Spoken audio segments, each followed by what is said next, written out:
आज हम पढ़ रहे हैं क्लास 4 का इंग्लिश लैंग्वेज लेसन नंबर 12।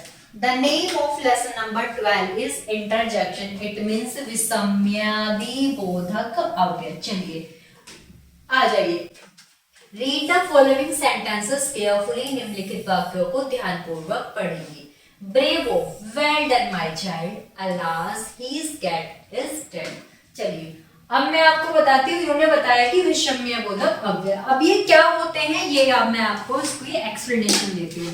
अब मैंने आपको दो सेंटेंस पढ़ के बताया, bravo, well done my child, alas his cat is dead. प्यारे बच्चों, एक बात का हमेशा ध्यान रखना, हमारे जो फेस के एक्सप्रेशन है वो हमारे शब्द के, वाक्य के भाव को बदल देते हैं। अगर मैं आपसे ये कहती हूँ अलास, कितनी दुख की बात है कि मेरी जो बिल्ली है वह क्या हो गई है, मर गई है। कितनी दुख की बात है। और मैं उत्साह के साथ बोलती हूँ हुर्रे, मैं जीत गई हूं, तो क्या हमारे अंदर से एक उत्साह आ रहा है और अलास से एक दुख प्रकट हो रहा है। अब आप देखिए, hurray, I have stood first, alas his cat is dead, oh you have come. Hello, how are you. हम क्वेश्चन कर रहे हैं, hello how are you.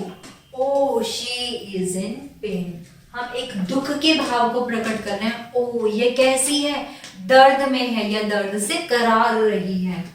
Pulley, what a dirty house it. Fie has a worn dirty clothes. Good heaven is so poor. May you long live. What an interesting story it is, how sweet she is. तो प्यारे ये बच्चों, हमें ये 12 sentences दिए गए थे। अब हम इनके बारे में पढ़ते हैं। उपयुक्त वाक्यों में ब्रेवो किसके लिए किया यूज इस्तेमाल किया गया है, शाबाशी के लिए। जब हम किसी को शाबाशी दे रहे हैं हम कहते हैं ब्रेवो, तुमने बहुत अच्छा काम किया। किसी को शाबाशी देना यानी कि ब्रेवो।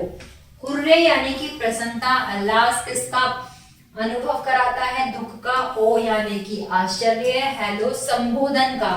और वो यानी कि दुख या दर्द का। पोलीफाई यानी कि घृणा यानी कि नफरत करना किसी से। गुड हेवन यानी कि दया में प्रार्थना। आश्चर्य वॉट आश्चर्य तथा हाउ तारीफ का भाव प्रकट करते हैं। अतः ये सभी क्या है, इंटरजेक्शन है। An interjection is a word which shows sudden feeling or emotion of the heart such as surprise, joy, sorrow, etc. वह शब्द जो हृदय के कास्मिक भावना या मनोवेग को प्रकट करता है, इंटरजेक्शन विषम्य बोधक अव्यय कहलाता है। तो प्यारे बच्चों, इसमें हमें क्या बताए गए, इसमें हमें भाव बताए गए, हमें घृणा बताई गई, हमें उत्साह बताया गया। अब आइए प्रमुख विषम्य बोधक अवयवों के अर्थ। हुर्रे, जॉय यानी कि खुशी या प्रसन्नता। वाट, ओ, अलास, ग्रीफ यानी कि दुख। हे, वाट, लॉस, सरप्राइज यानी कि आश्चर्य। ब्रेवो यानी कि अपोलोइज यानी कि शाबाशी। हर्ष, हेलो, एड्रेस या संबोधन। शेम, फायर यानी कि रिप्रोवल यानी कि धिक्कार करना, यानी कि किसी को जब हम धिक्कारते हैं कि झट, इस तरीके से डांटना, उसको एक तरीके से धिक्कार देना।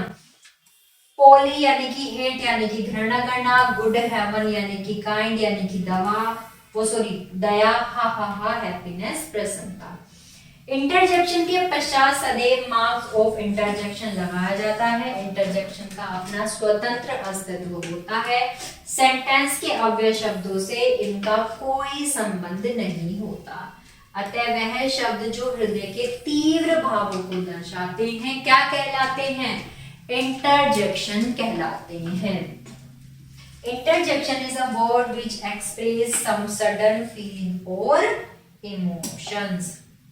तो क्या बताया प्यारे बच्चों इन्होंने इंटरजेक्शन के बारे में, क्या, which express some sudden यानी कि अचानक से हुई कोई भी sudden feelings यानी कि भावना, भाव या हमारे फीलिंग्स को प्रदर्शित कर रहा है। सुख, दुख, शाबाशी, घृणा, प्रसन्नता। तो प्यारे बच्चों, आशा करती हूँ आप सभी को ये समझ में आया होगा। कोई भी समस्या तो आप कमेंट बॉक्स में जरूर लिखिए। वीडियो को लाइक करें। Thank you.